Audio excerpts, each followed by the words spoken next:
My friend and I climbed over the old cemetery wall because of a stupid bet.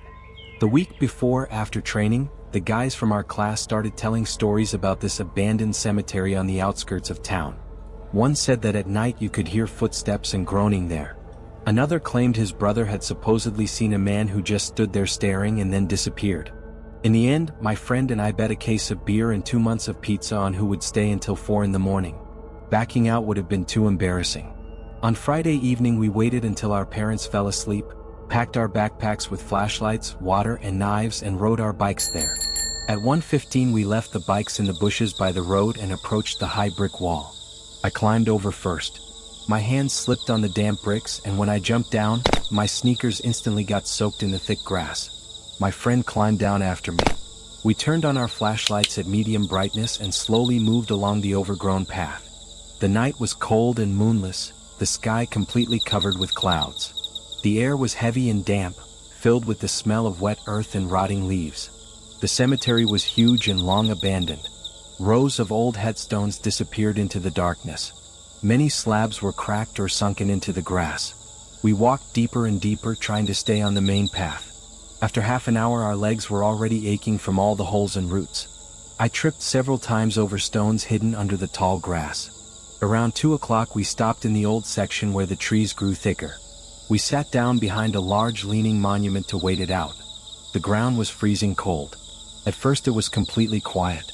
Only the occasional rustle of branches and the distant barking of dogs somewhere beyond the cemetery.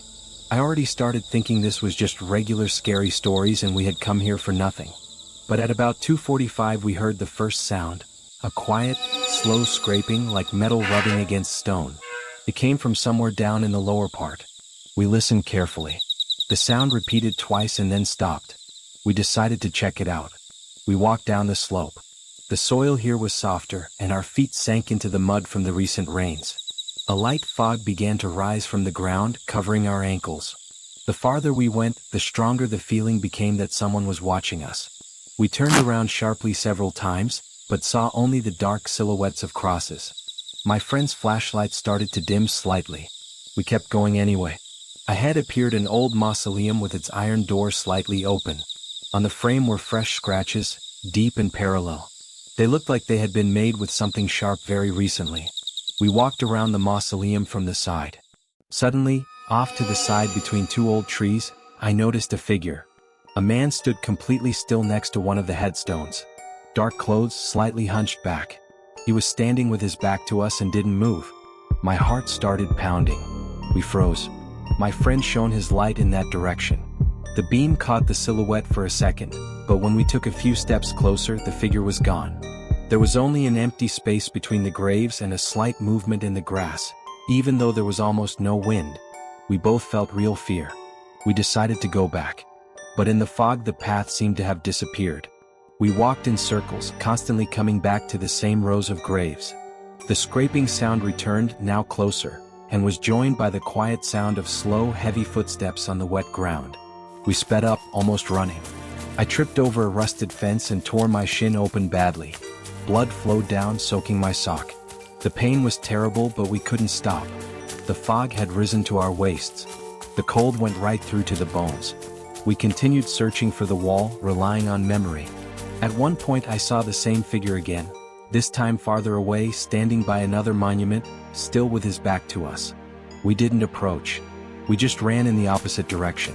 Something heavy cracked in the bushes to our left, as if someone was walking parallel to us. Finally, the dark line of the wall appeared ahead. We climbed over with the last of our strength, clutching at the bricks and tearing our nails. My friend went over first, then I followed. We fell onto the grass on the outside. Inside the cemetery, everything suddenly became quiet. No footsteps, no scraping, just normal night sounds. We didn't say a word. We got on our bikes and rode home. We arrived just before dawn. At home I washed the wound on my leg and went to bed. The next day we told no one what happened. We simply paid for the pizza and closed the topic. But 2 weeks have already passed, and the marks on my shin still haven't healed properly. The skin there remains cold. And sometimes at night I wake up with the feeling that someone is standing in my room watching me. When I turn on the light, of course there's no one there. But the feeling stays. Maybe it was just a homeless man or some local who decided to scare us. Maybe. But I'm still not sure.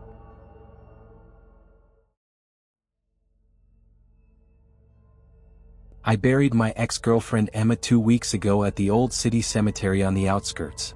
We had broken up 3 years earlier, but after her sudden death I started feeling pulled there almost every night. I felt guilty. In recent years I had barely spoken to her. Tonight at 1 in the morning I couldn't resist again. I took a bag with flowers, a flashlight, and a small shovel and headed out. I just wanted to check on her plot. I pushed open the heavy gate. The cemetery greeted me with dead silence. Only the gravel crunched under my boots. A few lamps were barely glowing. I walked quickly, my breath visible in the cold air. When I reached the 7th row and saw Emma's grave, I immediately knew something was wrong. The soil on the mound was dug up, fresh footprints circled it, and the flowers I had left yesterday were thrown aside as if kicked away. I dropped to my knees and started smoothing the dirt with my hands. My fingers went numb instantly. I placed the new bouquet and pressed the earth down firmly. At that moment, behind me came a soft scraping sound, like fingernails on stone. I spun around and shone the flashlight. Nothing.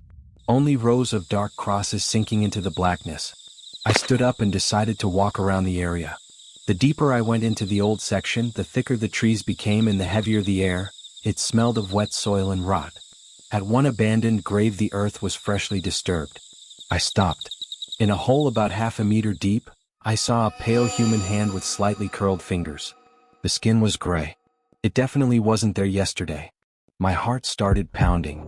I stepped back and turned to leave, but then I heard footsteps, slow dragging steps across the leaves.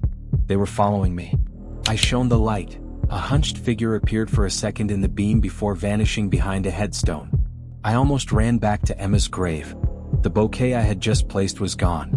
The photo on the headstone was turned face down. My hands trembled as I flipped it back. The soil on the mound had sunk deeply in the center, as if something had been pressing on it for a long time. I grabbed the shovel and began digging frantically to make sure everything was okay.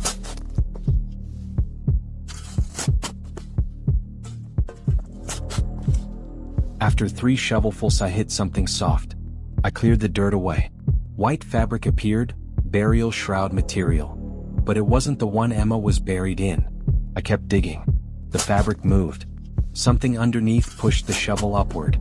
I dropped the tool and jumped back. The ground on the grave began to ripple, as if someone was trying to climb out from inside. The dragging footsteps now came from all directions. I grabbed my bag and ran toward the exit. Behind me came wet, gurgling breathing. I sprinted past the old crypts. One of the crypt doors was wide open. Inside, several pale figures moved slowly in the darkness. I didn't stop. Halfway to the gate I tripped over a fresh hole that wasn't there before. I fell forward, my hands sinking elbow deep into cold, loose dirt. Something grabbed my wrist from below, thin, strong fingers with broken nails. I tore free, leaving a strip of skin behind. Blood ran down my arm. I got up and kept running. The gate was visible, but the path seemed much longer than usual. On both sides, hands protruded from graves, blindly grasping at the air. One cold palm brushed my leg. I kicked it away and kept going. The hunched figure appeared again, this time blocking the path ahead. It slowly straightened up. I couldn't see its face, but the clothes looked familiar, the dark coat Emma used to wear in her last years. It took a step toward me. I sharply turned left into the trees. Branches whipped my face. I ran along the forest edge of the cemetery, roots grabbing at my feet. The pursuer's breathing was right behind me now. I could smell rot and wet earth. Finally the fence appeared. I jumped, grabbed the top and pulled myself over, tearing my jacket. I landed on the road outside and looked back. The figure stood at the fence, watching me. It slowly raised one hand and waved. Then it turned and walked back into the graves, dragging its feet. I ran all the way to the bus stop without stopping. My wrist was bleeding heavily. At home, looking in the mirror, I saw fresh scratches on my neck that I didn't remember getting. They were shaped almost like fingers. The next night I tried not to go back. I sat at home until 1 o'clock, but the urge returned even stronger. I took the bag again and left the house.